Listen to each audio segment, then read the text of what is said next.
1965 के भारत पाकिस्तान युद्ध के दौरान वीरगति को प्राप्त हुए शहीद भगवान सिंह सांगवान की प्रतिमा का अनावरण उनके पैतृक गांव जोजूकला में किया गया। जोजूकला के स्मारक स्थल पर पूर्व गौरव सैनिक सोसाइटी के द्वारा चरखी दादरी वासियों और शहीद भगवान सिंह सांगवान की बटालियन से पहुंचे सैन्य अधिकारियों की मौजूदगी में प्रतिमा अनावरण समारोह आयोजित कर प्रतिमा का अनावरण किया गया।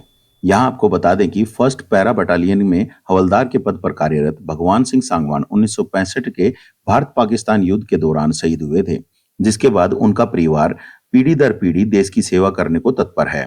उनके बेटे रिटायर्ड सूबेदार आजाद सिंह के द्वारा बताया गया कि उनके पिता अपने ताऊ से मिलने राज राइफल के केंद्र में पहुंचे थे और इस दौरान सेना की भर्ती प्रक्रिया में उनका चयन हो गया था।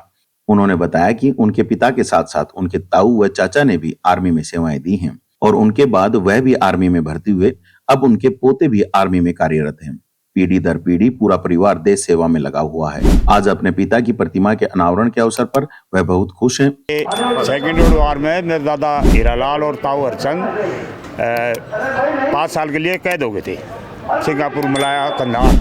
5 साल के बाद आए, इनको समुद्री जहाज से आए थे। इनका मेडिकल हो गया, फिर ये सेंटर में वापस आए। तो मेरे ताऊ धन सिंह और मेरे पिताजी घी देने के लिए राजसाहब सेंटर में गए थे। ये दोनों यहीं भर्ती हो गए। तो इसके बाद मेरे गांव का एक रामचंद्र था, वो भी भर्ती हो गया। तीनों ये राजरैप से पैरा में चले गए जब पैरा रेज हुई नहीं, फर्स्ट पैरा में तीनों वार हुई। ये फर्स्ट पैरा को टास्क मिला था उड़ी सेक्टर हाजीपीर दर्रा कब्जा करने के लिए था, तो उसमें अटैक किया था फर्स्ट पैरा ने।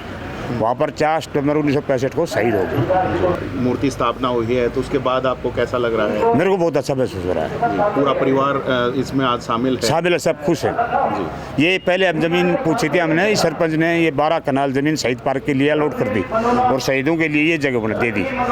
तो फिर हमने इसको यादगार बनाना शुरू कर दिया। आपके फादर साहब आर्मी में थे, तो उसके बाद आप लोग भी आर्मी में पहुँचे? दोनों हम बड़े से बड़ा भाई और मैं दोनों जाट ग्रुप में भर्ती हुई। बरेली चरखी दादरी BRO से, वो 8 जाट में गया, मैं 15 जाट में गया।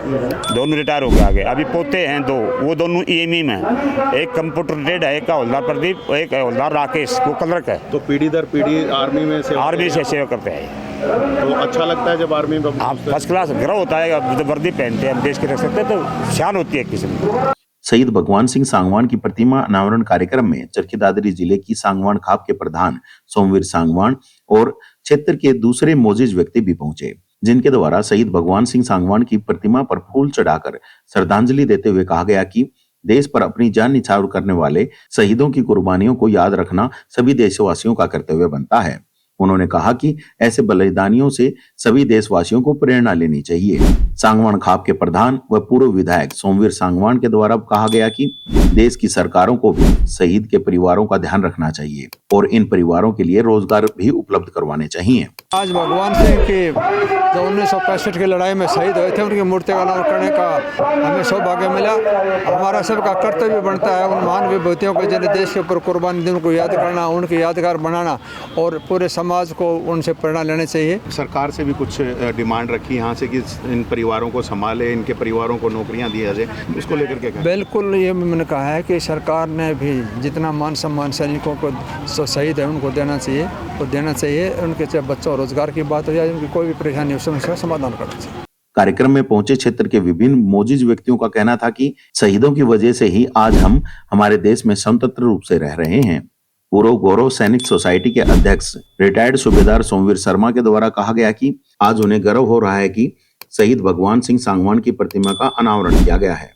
उन्होंने बताया कि 1965 के युद्ध के दौरान शहीद भगवान सिंह सांगवान के द्वारा दुश्मनों के छक्के छुड़ा दिए गए थे। आज मैं अपने हृदय दिल से गर्वान्वित हूँ कि मेरा एक देश का रक्षक जिसने अपना सर्वोच्च बलिदान 1965 में उस दर्रा में दिया जहाँ पर एक देश को बहुत बड़ी ज़रूरत थी। नापाक पाकिस्तान को इसने दौड़ा करके थका करके और भगाया और अकेले ने इस हमारे पैराट्रूपर्स ने इतना दमखम और अदम साहस के साथ उस हमारे दुश्मन पाकिस्तान को थका और हमारी जीत दिलाई। मैं ऐसे वीर बलिदानी को बारंबार प्रणाम करता हूं और इस वीर भूमि धरा जोजूकला का, जिसमें कई सपूतों ने अपनी मातृभूमि के लिए प्राणों की न्यौछावर किया है, उन सभी को भी आज के दिन मैं भावपूर्ण श्रद्धांजलि के साथ उनका सम्मान करता हूं।